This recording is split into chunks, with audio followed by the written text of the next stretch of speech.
I had a girlfriend who was secretly sleeping with her ex every night while lying to me about working late at the bookstore.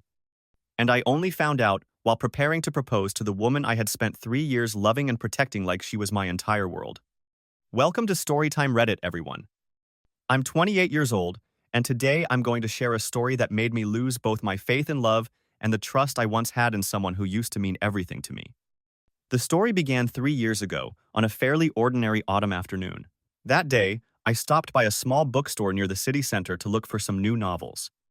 I had no idea that a random encounter between the bookshelves would completely change my life. Sheth, a woman who would later become my fiancée, was working at the bookstore back then. I still remember the look in her blue eyes and the soft smile she gave me when she looked up and asked, "Looking for something?" I told her I was searching for a philosophy book, but the truth is, the only thing I couldn't take my eyes off was her. We started talking. I asked her a few questions about books, then a few more about herself, like I was trying to find every excuse to keep the moment going.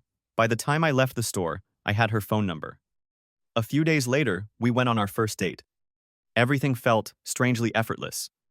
She had a kind of gentleness that hinted at experience, but there was also a shyness behind her eyes, something that made me want to protect her at all costs. We started dating seriously. She told me she had been in a long-term relationship before for 7 years with an ex named Ben. According to her, Ben was a terrible person. No steady job, unfaithful, dismissive of her feelings, and never took their relationship seriously.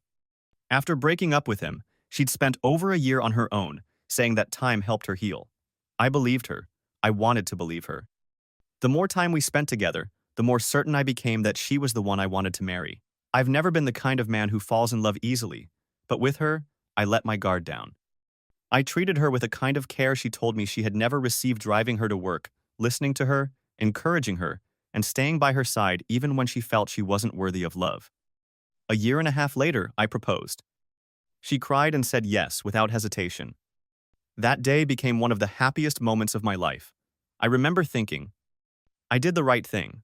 She's a good woman who just happened to love the wrong person before. What I didn't know was that everything I believed in was resting on a cracked foundation.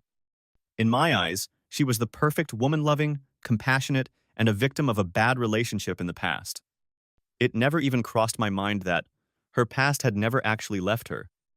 Worse yet, it still held a place in her heart. I used to think I was her safe harbor. But I forgot one thing. Even the strongest anchor can't hold a heart that doesn't want to stay. We had been engaged for nearly a year when the holiday season rolled around.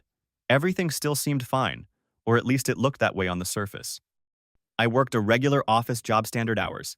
She was still at the bookstore, the same place where we first met. Her schedule was more irregular, especially with Black Friday approaching. She told me that since she had experience with merchandising and display design, she had been asked to cover some late-night shifts to prep for the big sale. I didn't question it. She'd always been hardworking, and I respected that. I even asked her, "Do you want me to come pick you up? I don't feel good about you taking an Uber so late." But she shook her head and smiled. "I don't want to bother you, just go to sleep, I'll get home on my own." I trusted her, believed in her. That's what a good fiancé is supposed to do, right? We shared our locations on iPhone and not out of control, but for safety. She'd had a few creepy experiences on night buses before, so I had suggested it, and she agreed. The first night of her supposed overnight shift, I checked my phone around 11 p.m., the time she told me her shift would end. Her location showed she was still at the bookstore, and then a few minutes later, it updated again she was on the move, seemingly on her way home. I felt relieved. Everything lined up with what she had said. But a few days later, something started to feel off. That Thursday, she mentioned she had picked up another late shift, even though she had previously said she'd only be working 3 nights that week. I didn't question it at the time. I just figured maybe a coworker needed a shift covered or plans had changed. I didn't want to be that partner who hounds with questions. Still, that nagging feeling wouldn't leave me. As usual, I stayed up until 11 p.m., phone in hand, and just like before, I opened the shared location on my screen. But this time she wasn't at the bookstore. Her location showed a residential house across the city. The name that popped up beneath the address? Ben. I stared at the screen, frozen. My first reaction wasn't anger. It was confusion. Why was she there? What reason could she possibly have to be at his house? At that point, the word cheating didn't even cross my mind. I wondered if something bad had happened. Was she hurt? Did she get stranded? Did Ben call her for an emergency? I texted her. No reply. I called, straight to voicemail. 10 minutes passed. 20. 30. The dot on the screen didn't move. Panic set in. Maybe something was wrong. Maybe she needed help. She'd never mentioned Ben being violent, but I didn't know him well. Just stories from the past, and none of them were good. He was unreliable, disrespectful, irresponsible, but dangerous. I wasn't sure. My brain spun wild with every possible scenario, every possibility, except the one that turned out to be true. I grabbed my keys and drove across town, barely remembering the route. All I knew was that I needed to make sure she was okay. As I stepped out of the car in front of Ben's house, I could hear music. Faint, but unmistakable. Not just any music, the kind of music you only hear during intimacy. And in that moment, my heart didn't race, it stopped. Not because I was shocked, but because, deep down, I already knew. I saw it, I heard it, and I didn't need to see anything else. I didn't knock. I didn't yell. I didn't barge in or demand explanations. I just turned around, walked to my car, and drove home in silence. I sat in the driveway for half an hour, staring out at nothing. When I finally stepped back inside, I didn't even turn on the lights. I just went to bed and lay there, pretending to be asleep. Some might say I was weak, that I should have confronted her, exposed her, ended it right then and there. But the truth is, I wasn't angry. I was devastated. I wasn't ready to yell. I was too heartbroken to speak. When she came home later that night, everything was normal. She changed out of her clothes, brushed her teeth, crawled into bed beside me, and kissed my cheek. Meanwhile, my heart was beating so loud I thought she could hear it. And in my ears, that music from Ben's house still played like a haunting echo. I tried to believe there was some innocent explanation. I really did. I told myself maybe she just stopped by to talk. Maybe she ran into trouble and couldn't call. Maybe. But no matter how many excuses I tried to make, my heart already knew the truth. The next morning, I tried to test her a little. I wanted to see if she'd say anything. I casually asked over breakfast, "So, anything interesting happen at work last night?" She didn't miss a beat. "Yeah, it was fine. One of the new girls got yelled at by a customer. Total drama." It was a perfectly crafted story.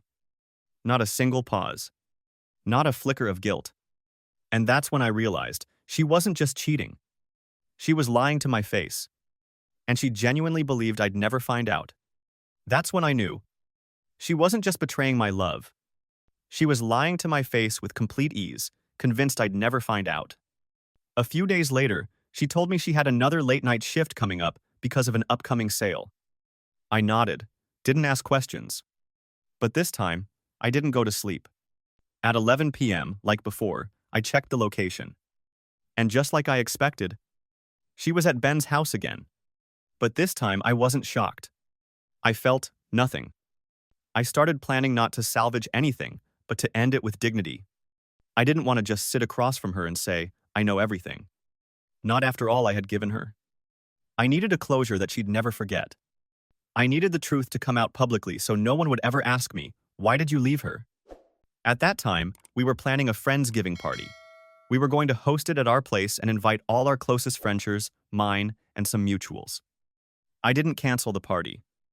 On the contrary, I chose that exact day to act. I kept playing the part. Bought flowers, said I love you, asked about her day. But inside, every passing second felt like another cut. Every time she hugged me from behind, I didn't feel warmth. Only cold. I knew she'd go to Ben's place a few more times, but I no longer needed proof. I no longer needed to ask why. The only question left was, how do I end this in a way she'll never forget? And I knew I had found the perfect moment, Friendsgiving. After seeing the truth with my own eyes, there were no more fantasies of saving the relationship. Any hope I once had that things could be salvaged was gone, but I also wasn't going to end it quietly. Not after everything I had given Hermie love, my patience, my blind trust. I needed closure, not just for myself, but for the truth. A conclusion so unforgettable that it would echo in her memory every time she thought of what she had thrown away. I didn't want revenge. I wanted clarity. I wanted the mask to fall in front of the very people who had seen our relationship from the outside and believed the lie. Then came the perfect opportunity. We were hosting our annual Friendsgiving, something we'd done for years. Friends from both sides would come over, share food, exchange stories, and reflect on the year. It was a warm, comfortable tradition. This year, though, it became something else. She planned the entire evening with enthusiasm, laughing, buzzing around the kitchen, preparing her signature dessert, choosing the dress I once told her made her look like sunshine. You'd never guess that she had been lying to my face, crawling into another man's bed while still wearing my ring. I watched her float through the evening, light and carefree, but inside I felt nothing. No sadness, no anger, just a cold, surgical kind of stillness. I knew what I had to do. I just waited for the right moment. The party unfolded like any other. Delicious food, glasses clinking, conversations weaving through the rooms. Everyone was smiling. On the surface, everything looked perfect. Then came dessert. I stood up, glass in hand, and smiled at the table. Everyone, before we dig into the cake, I just want to say thank you. Thank you for being here tonight. Thank you for being close friends in what has been a very chaotic year. She beamed at me, squeezing my hand under the table with affection. She looked proud, like she thought I was about to give a speech about how lucky I was. I squeezed back, and then continued. And I also want to thank my fiancé, because thanks to her, I've learned something important, that love cannot exist without honesty. The room fell silent. Her smile faltered, her hand froze. I turned to face her, eyes locked onto hers. She hasn't just been working hard this holiday season, I said. She's also been making time to reconnect with her ex. She pulled her hand away, her face turned ghostly white. Yes, I said. Ben, the same guy who shattered her heart, the one she said she'd never speak to again. Turns out, he was still appealing enough for her to sleep with. Gasps filled the room. A few guests glanced at each other in confusion. Some thought it might be a twisted joke, but my voice told them otherwise. I gently set my wine glass on the table and said calmly, I'm calling off the engagement. If you want to live with Ben, go ahead. I'm done. I'm not going to pretend everything is okay. I just wanted you all to know I wasn't betrayed in secret. And I won't be silent when my trust has been dragged through the mud. She stood up, eyes glossy, lips trembling, but no words came out. Then she turned and bolted toward the bedroom, slamming the door behind her. For a moment, no one moved. Then, people slowly began gathering their coats. A few offered quiet apologies or nods of support, but no one defended her. No one said a word in her favor. Not out of malice, but because the truth was plain, and in that silence, there was only one thing left. Shame, for her. After everyone had left, she eventually came out of the room. Her face was red, eyes puffy, body shaking from anger and embarrassment. She looked at me and hissed, You humiliated me in front of everyone. I met her eyes and replied, And what about me? What do you think it felt like being lied to for weeks? What do you think it felt like knowing the person I loved was in someone else's bed while I was planning our wedding? She didn't answer. She clenched her fists and shouted, It was just sex. I didn't love him. Why would you blow everything up over that? I stared at her, exhausted. Just sex? I said. With the man who emotionally wrecked you? With the one who made you cry in my arms more times than I can count? You went back to him not because you loved him, but because that kind of pain was familiar. She flinched like the words had physically hit her. And then I gave her the last words I would ever say as her fiancé. You have 1 week, pack your things, and leave. Then I walked into my room and closed the door. I didn't cry that night. But for the first time in weeks, I finally felt in control again. You humiliated me in front of everyone. I looked at her and said, And what about me? What do you think it felt like being lied to day after day? She was speechless for a moment, then screamed. It was just sex. I didn't love him. How could you blow it all up like that? I gave a cold, tired smile. Just sex? With the man who once destroyed you? Let's not kid ourselves. If there's no emotion left, why go back to him at all? I looked her straight in the eye-sewn final look from someone who had once loved her with everything he had. 1 week. You have 1 week to pack your things and move out of my house. Then I turned, walked into my room, and closed the door behind me. My heart was still heavy. But for the first time in weeks, I felt like I had taken back control of my life. After the night, I publicly called off the engagement in front of everyone at our Friendsgiving dinner. The house that once echoed with laughter became eerily silent. No more friends dropping by, no shared meals. And absolutely no more goodnight hugs. She all but disappeared from my sight. For 3 days straight, She stayed holed up in the bedroom meetings sparingly, avoiding eye contact and moving through the house like I was a stranger. I didn't try to talk to her. Didn't ask how she was. I had made myself clear. She had 1 week to pack her things and leave. There was nothing left to say. But on the fourth night, she finally stepped out of the bedroom. Her eyes looked tired, shoulders weighed down like she was carrying the remnants of everything she had broken. She stood in the living room once, our movie spot, our dinner space, our wedding planning corner now, just a room full of memories about to be erased.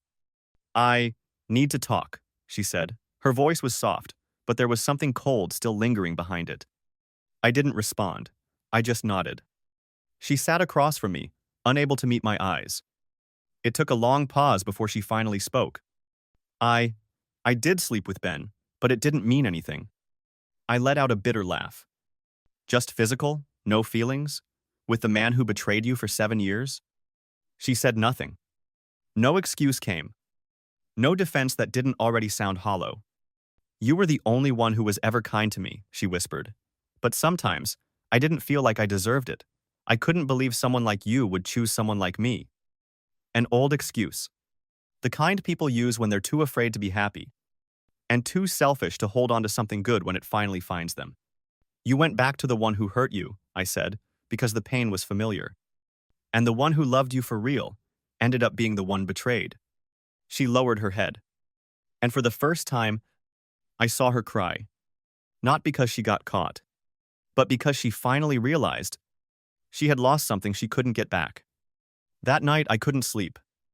I sat in the living room, staring at the engagement ring I had once chosen so carefully, filled with so much hope.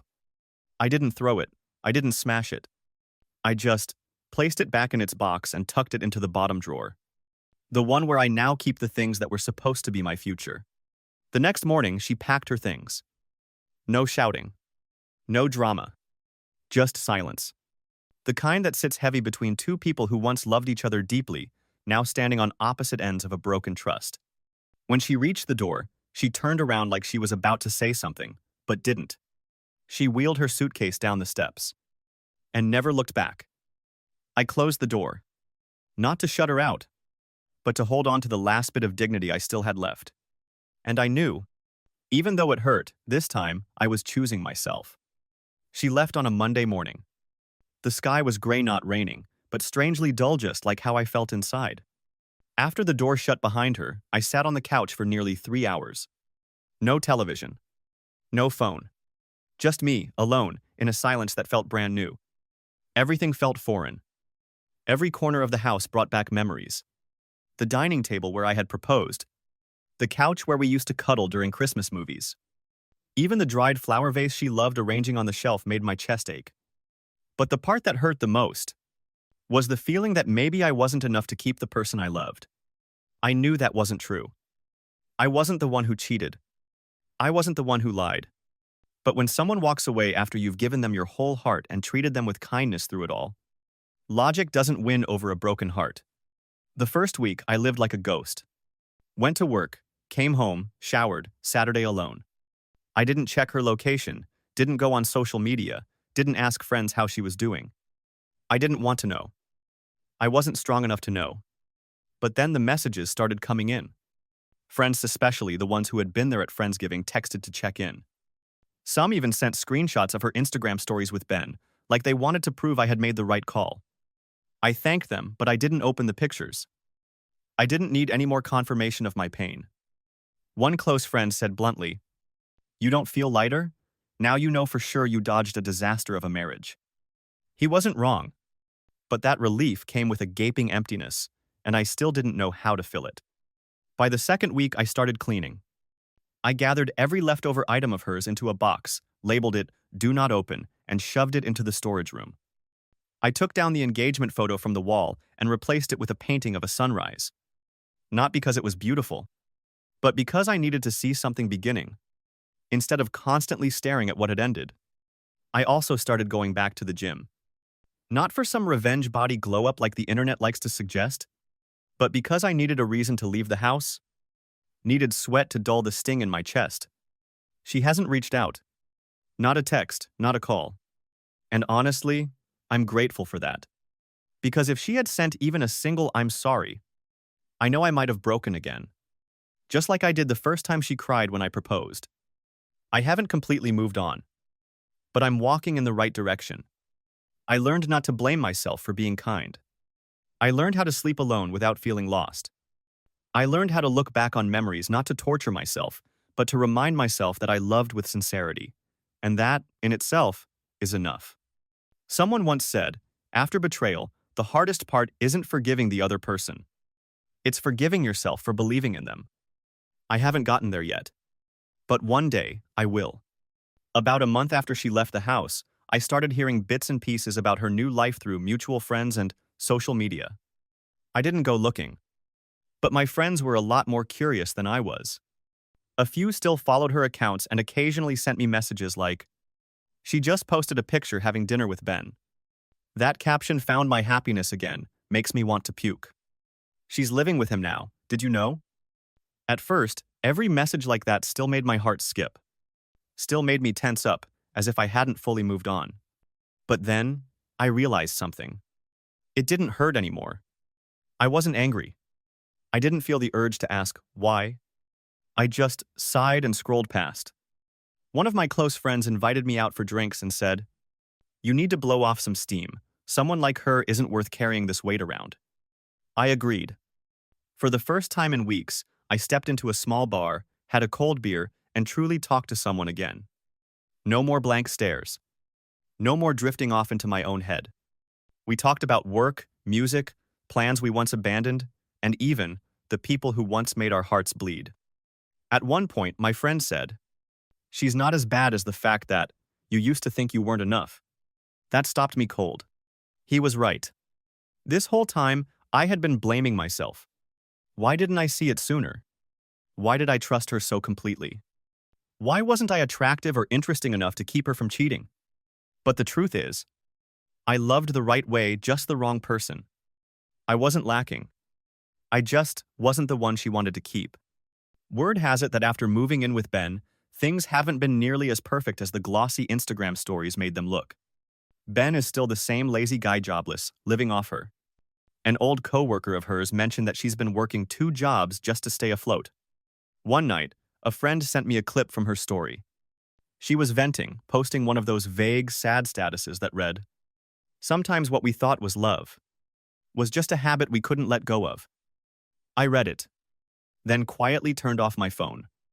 I didn't feel joy knowing she was struggling, but I also no longer felt sadness that she wasn't by my side. What I felt was peace. I began to enjoy the little things: cleaning the house, reading a book before bed, brewing a cup of coffee in the morning and quietly watching the sunlight spill through the window. The house that used to be our home had become my space. Neat, quiet, safe.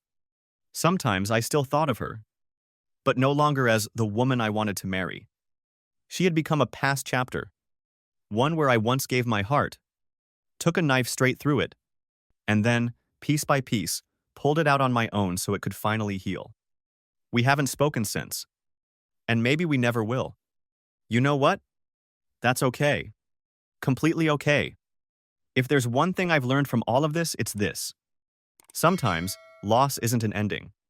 It's the chance to begin again, the right way, with yourself.